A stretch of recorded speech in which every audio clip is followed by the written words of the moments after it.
NASA's known for its iconic Mission Control Center in Houston, Texas, where every NASA human mission into space has been controlled since 1965. Well, just like NASA uses a Mission Control Center to run its human operations in space, the human body has its very own Mission Control Center, the brain. But just imagine, if NASA's Mission Control Center had to work in environments it wasn't designed to operate in, things might not operate and function as planned. And that's what we'll be looking at, how the human body's mission control, the brain, operates in the unique environment of space. Hi, I'm NASA astronaut Tracy Dyson. Welcome to StationLIFE. Houston on 2 for velocity calculation, steps 45 and 46. We're moving on to step 5. You want to go right now for that activity? Copy, thank you. Okay, Tracy, we copy, and that's good information. We'll pass it along. In this episode of StationLIFE, we're going to look at the brain in space and the associated studies conducted on board the International Space Station. We'll learn about the effects of microgravity on the brain and the psychological effects of living in relative isolation far away from home in a stressful and hazardous environment. We'll see how the European Space Agency is studying the effects of microgravity and neuroplasticity using parabolic flight. We'll talk about what it's like to acclimate to living in microgravity. We'll hear from scientists here at the Johnson Space Center that are studying sensory motor adaptability training and recovery of functional performance following long-duration spaceflight. Get ready, lots of information is heading your way. One of the many challenges that we face on our mission to Mars is how our brain will adapt to the changes in gravity. It could take up to 6 months to get there, but here's the problem. The more time you spend in space, the longer it takes your brain to readapt to gravity. So what does that mean? Landing on Mars after being weightless for 6 months, you have trouble walking straight. Your vision is affected. Poor eye-hand coordination. Motion sickness. Dizziness, vomiting. Some people don't even want to move. Landing is one of the most critical aspects of the journey. So how will this impact our trip to Mars? First of all, landing on Mars will require good eye-hand coordination and perception. So, say you have a safe touchdown. But there's an emergency situation and you have to exit the vehicle. If you can't function, it could be a pretty dangerous situation. This is just one of the human challenges we'll face on a mission to Mars. We don't have all the answers yet, but we do have the key. The International Space Station. Every day aboard, we're learning more and more about how our bodies adapt to weightless environments and gravitational transitions. We're going to Mars. It won't be easy, but because of the research that we're doing today on the ground and aboard the International Space Station, we'll be ready.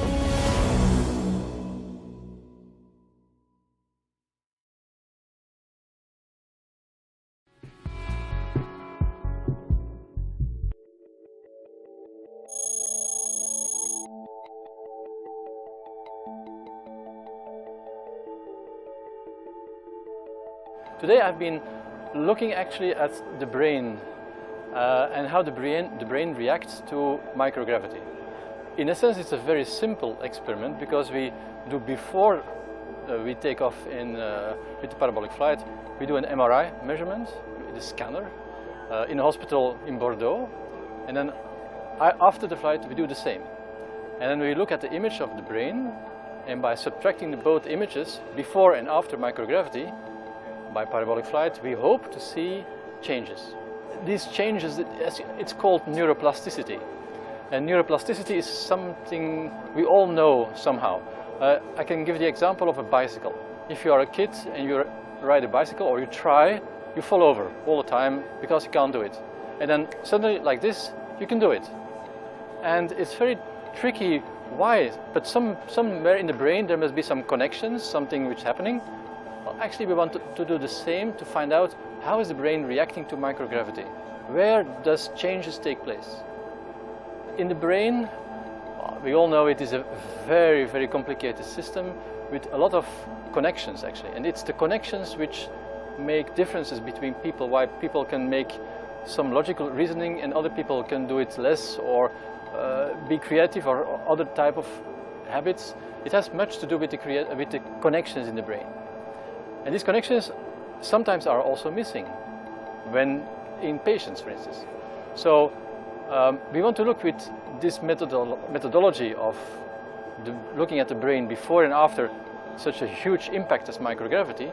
We want to find out where does the changes take place which are related to dizziness, motion sickness, fluid shifts, things which really happen in astronauts and cosmonauts, but the same during onboard on this parabolic flight.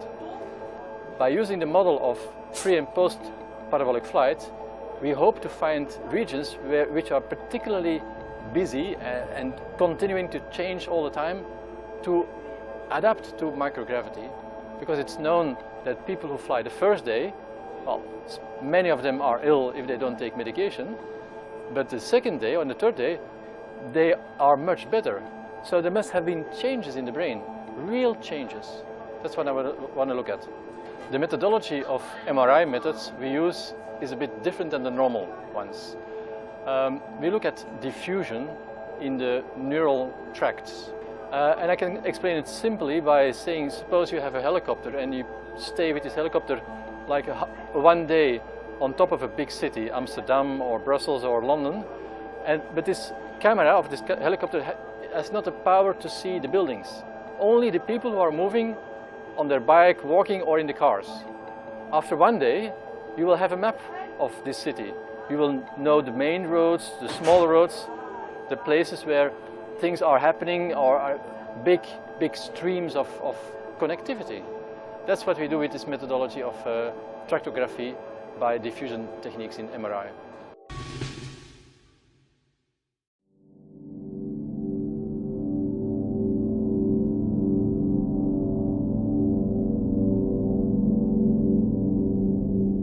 So, when I first got to space on STS-118 on board Endeavour, it was my job to unstrap as soon as we got main engine cut off and float out of my seat, grab a video camera, and videotape the external tank falling away. So I was one of the very first people to get out of my seat, and all I remember is, I hope I don't screw this up. So I had no time to think about acclimating to microgravity. I had no time to think of, am I gonna get sick? Am I gonna be disoriented? I just knew I had to get that camera on the external tank. And I did that without any hitches, and after I launched on the Soyuz rocket and I got inside the space station, I just remember it being like this big swim tank. Your brain goes through this period where you think, that's not the way it is at home. But it was a matter of minutes before I just made sense out of it and flipped myself around. So it was not like that for everybody. But some of us get up there and it's just like you were made to float in space. Okay, so now coming back home, that's kind of a different story. When you come back into the tentacles of gravity, it pulls you down, it weighs you down, it makes you heavy, it makes you tired, it makes you feel like you are a big concrete cinder block, and it's all you can do to just lift your arm. I remember coming back from on my shuttle flight that I did feel a little disoriented, and walking by myself was a little bit of a challenge. But you get over it kind of quickly. But when I was on board the space station and I lived there for 6 months and I came back in a capsule and bam, landed on the ground, that was one of those cases where I felt like I weighed like an anvil, and I couldn't even lift my arm up to unhook myself from my seat, and I didn't know how I was going to get out of my seat. So coming back home was a bit of a rude awakening.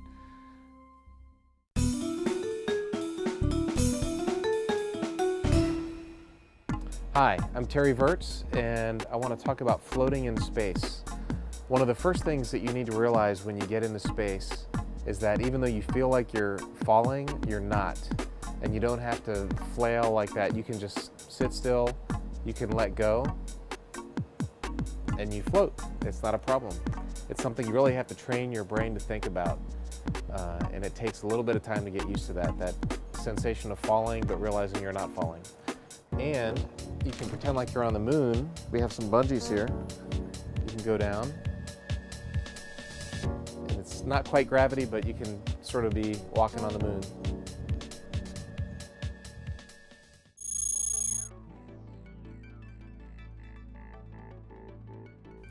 Well, welcome. Can you believe who we have with us today? I am so excited I can hardly get a sentence out, but we have with us today the one, the only, Mike Suffredini, the outgoing ISS program manager. Let's give it up. A big Station Life welcome to you. Thank you so much for being here. Thank you so much for having me. Oh, I am, obviously you can tell I'm really excited. I mean, just to put this in context, we have with us the big kahuna, the tribal leader, the decision-making dude of the ISS for the last decade. And there is just, I think, no better way to say bon voyage than to be here on Station Life. What do you think? Absolutely, I think that's right. I walk through the front of Building 1 on my way in and out every day, and I see you talking about Station Life and all these things. I go, wow, I'd like to be a part of that sometime. We are making dreams come true here on Station Life. Right here. Well, you know, when it comes to station, I think there's the name Suffredini and station are almost synonymous, because you have been with the station since the beginning when it was being assembled. And even before you became program manager, you have been a part of building and developing this space station. And when you stepped into the role as program manager, you had a vision. And I'm curious now, as you are retiring from NASA and leaving the station in some very capable hands, how you feel your vision from the beginning meets the vision here as you're leaving. So, you know, when I came to the program, it's been about 20 years, so 10 as program manager, but 10 before that. You know, it was the idea of just building a station was a daunting task. The first several years of everyone's life was really about building it. Is it remotely possible to build it? We had all kinds of wild plans. Every element that flew to space station, we assumed in the design that it would fly twice, that it would go up to station once, it wouldn't be successful, it could fly home on the shuttle, we'd fix whatever the problem is and fly it again. Every single module was built that way. And of course, we'd never had to, which is a miracle in and of itself. So as we started to see the end in sight and said, my goodness gracious, we're actually gonna get this done, then we started thinking about the research more and more. Now, the research guys were always thinking about research. The rest of us, even as the research guy, the rest of us were focusing on just getting it built, but saying, okay, we have to do research sometime, and that's what the research guys really helped us keep the focus on. And a lot of the folks in management today have spent their time in research, which I think is good. But what research was back then was even different than what it is today. So also with the research and the things you were mentioning, there's a lot of benefits of the International Space Station to humanity in all sorts of ways.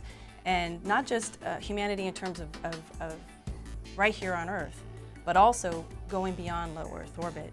What are some of the things that you see the space station doing to help us get to beyond low Earth orbit, to Mars specifically? So you know the biggest one, right? How do we keep people like you healthy? And that's a tough nut to crack. You know, we're starting to sort it out in low Earth orbit. I think crews are coming home now with, in a lot of cases, more bone mass than they left with even. Yeah, that's right. Amazing, right? So we're learning other things, the eyes issues associated with the eye that we're working on. So human health, of course, is the most important thing. And we say we need till 2026, but I would tell you it'll take beyond that. We'll be always learning about the human system.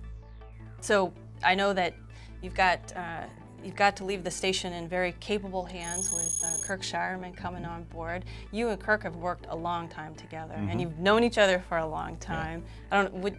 Would you like to say anything more about that, or should I tell everybody that you guys go way back to high school and living on the same street and all of that? I mean, we're from the same city, but we weren't pals back then. But I'm sure it has something to do with the water we were drinking or something that helped us get to where we are today. Exactly. Yeah, Kirk was, when I became program manager, it took me a little while to find a deputy, and Kirk was it. And Kirk has been with me for about 7.5, I don't remember the time, but it's like 7.5 years, and he went off to be deputy center director, and now he's back. So Kirk knows station cold. He's a wonderful individual. He's a great leader, so he'll do a great job. I feel like I've left it in capable hands.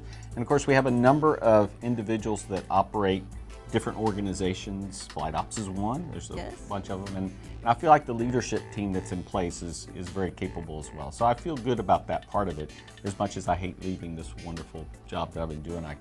Well, is there anything else that you can think of about the space station you want to share with the audience here? You know, I will. You know, Station, people have asked me, you know, what's your legacy? And to me, the Station is not my legacy, but Station is a legacy. And it is no kidding, no matter what anybody thinks today, it is no kidding. In the end, when we're going to Mars, we're going to look back and go, we were able to do it because we built that station, we successfully used that station, we kept it on orbit long enough to get everything we needed out of it so we could go do exploration, and we will look back on this and go, that was it. That's what we did to get us started in long-term exploration. So I think that's something that we ought to be proud of every day when we come to work. Say, this is it. This is the stepping stone. This is really the stepping stone. All right. I can't add to that. That was awesome. And I just want to thank you so much, Mike, for being here Thank you today for having me. It was being awesome. on StationLIFE. I appreciate it. This is a real treat. So thank you, and best wishes to you from everybody here at StationLIFE. And we are going to miss you so much. Thank you so much. Don't forget about us. Oh, I won't forget about you. I'll be paying close attention. Good, good. All right. All right, thank you. Thank you, guys.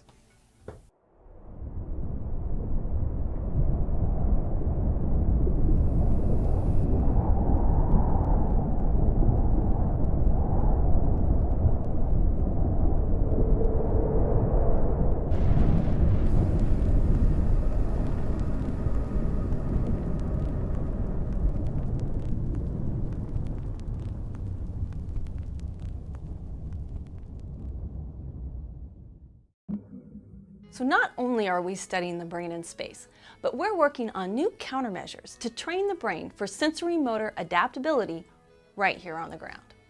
The Johnson Space Center's own Dr. Jacob Bloomberg and his team are hard at work creating new integrative countermeasures to mitigate post-flight disturbances in locomotor function. That's a fancy way to say that they're working on new training methods so astronauts can return home and adjust more quickly to the effects of gravity. Let's hear more about this training and its benefits from the man himself, Dr. Jacob Bloomberg.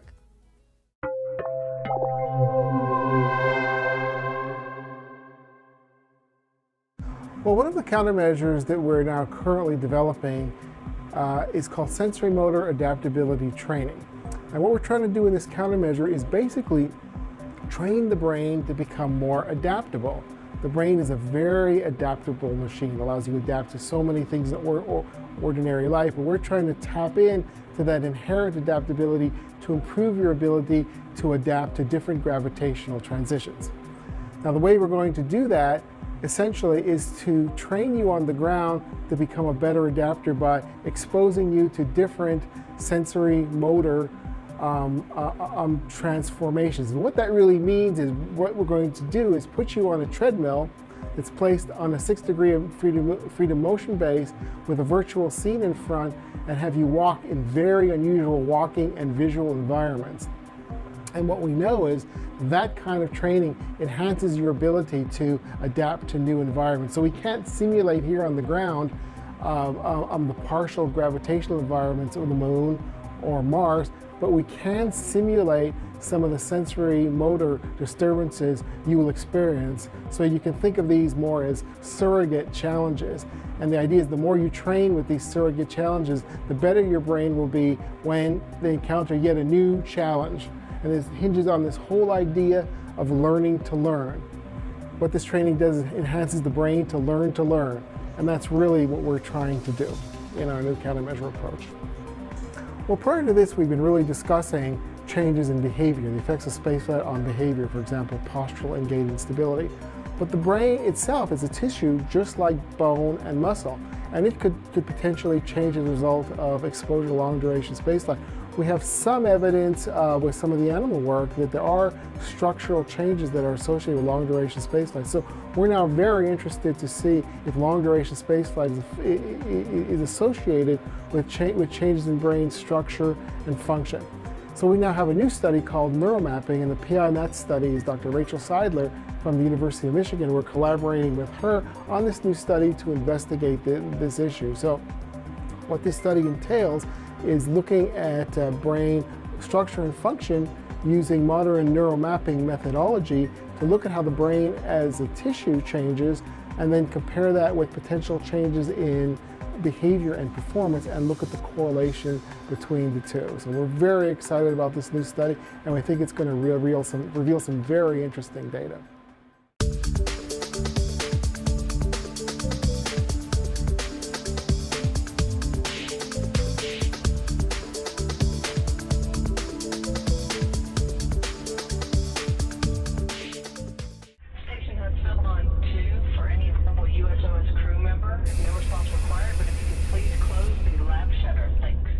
Welcome back, and thanks for watching this episode of Station Life, Brain in Space.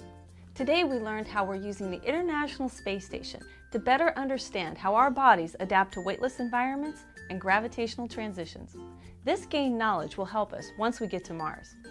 We learned about sensory motor adaptability training and functional recovery, which also helps us better understand mobility challenges here on the Earth, such as defining more effective rehabilitation interventions in clinical populations. And we got to know the outgoing ISS Program Manager, Mike Suffredini. Talk about a solid show? This was it! Be sure to stay in touch and follow us on Facebook and Twitter for the latest research news. And don't forget to download our groovy app on your mobile device. Until next time, stay with us, off the Earth, for the Earth.